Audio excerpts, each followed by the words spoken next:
আসসালামু আলাইকুম বন্ধুরা। আজ সকালে উঠে দাঁত ব্রাশ করে খাবার খেয়ে পরে বসে আছি মেসের ভিতরে। মেসের আজকে শুক্রবার, তার জন্য সবারই বন্ধ। এটি একটি ব্যাচেলার মেস, এখনো অনেকে রান্না বান্না করতেছে। আজ কোনো কাজ নেই, তাই অনেকে দোকানের সামনে আড্ডা দেয়। দোকানের সামান দিয়ে মাঠে আসতা, তার জন্য সবাই এই পাশ দিয়ে যাতায়াত করে। এটি কিন্তু সিম গাছ, দেখেন সিম গাছ। এখানকার পরিবেশ গ্রামের মতো, চারদিকে কত সুন্দর। আজ শুক্রবার, তাই গোসল পাতি করে নামাজে যাচ্ছি। আমার সাথে আমার বন্ধু আছে, আমরা একই মেসে থাকি, তো দুজন মিলে নামাজে যাচ্ছি। আজকের দিনটা কিন্তু অনেক সুন্দর। আজ 5 নভেম্বর। তো ভাবতেছি বিকালে ঘুরতে যাব। তো বন্ধুরে বললাম, পরে বলছে যে নামাজ শেষে পরে 3টা বা 4টার দিকে তাও সবাই মিলে ঘুরতে যাব। আমরা খুব মসজিদের কাছে এসে পড়েছি। এই ছোট গলি দিয়ে বাম দিকে গেলেই সামনে মসজিদ। এই যে মসজিদ আছে, এটাই মসজিদ। তো এখানে নামাজ পড়বো। এটি মূলত একটি টিন সেটের মসজিদ। দেখেন কত সুন্দর সাইডটা।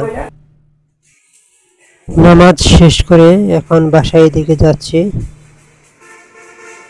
এটি রূপসী স্ট্যান্ডের বাস স্ট্যান্ডের বাজার। এখানে প্রতিদিন অনেকেই কেনাবেচা করে। এখন আমি বাজার থেকে মেন রাস্তায় উঠতেছি। খুব শীঘ্রই হয়তো এই সাইড দিয়ে রাস্তার কাজ করব, কারণ রাস্তার সাইডে কাজ চলতেছে। রাস্তার সাইডে অনেকে দোকানপাট দিয়ে তাদের জীবন নির্বাহ করে। তো এখন বাসা দিকে যাচ্ছি। এটি মূলত কাশপুর থেকে গাউসিয়ায় যাওয়ার রুট। আজকের আকাশটা কিন্তু অনেক পরিষ্কার। তো এই মাসের 15 দিন গেলেই হয়তো শীত নামবে।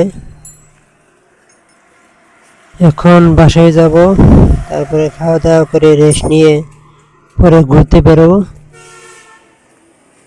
আমি যে স্থানে থাকি এটা কিন্তু সম্পূর্ণই কলা বাগান ধরে, মানে কলা বাগান নামে পরিচিত। এখানে মূলত কিন্তু কোনো কলা চাষ হয় না, কিন্তু এর সাথে যে গ্রামগুলো আছে ওগুলোতে সাধারণত ধান চাষ হয়। এটা মেন রোডের সাথে, এখানে বেশিরভাগ কোম্পানি গড়ে উঠেছে। তো বাসায় যাচ্ছি।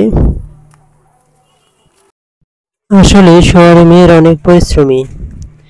গ্রামের মেয়েরা সাধারণত ঘরের কাজ বাজ করে, কিন্তু শহরে যারা থাকে দেখা যায় গ্রামের মেয়েদের চাইতে তারা বেশি পরিশ্রম করে। তারা বাসায় রান্না বান্না করে, তারপরে কাজ করতে যায়।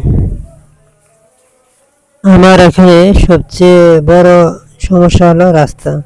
দেখেন রাস্তার মাঝখান দিয়ে দেন, এটা মূলত পানি যাওয়ার জন্য।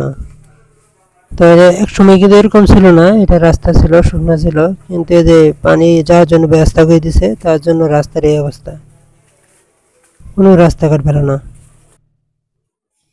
আমি এখন আমার বাসায় এসে গেছি। এটা আমাদের মেস, দেখেন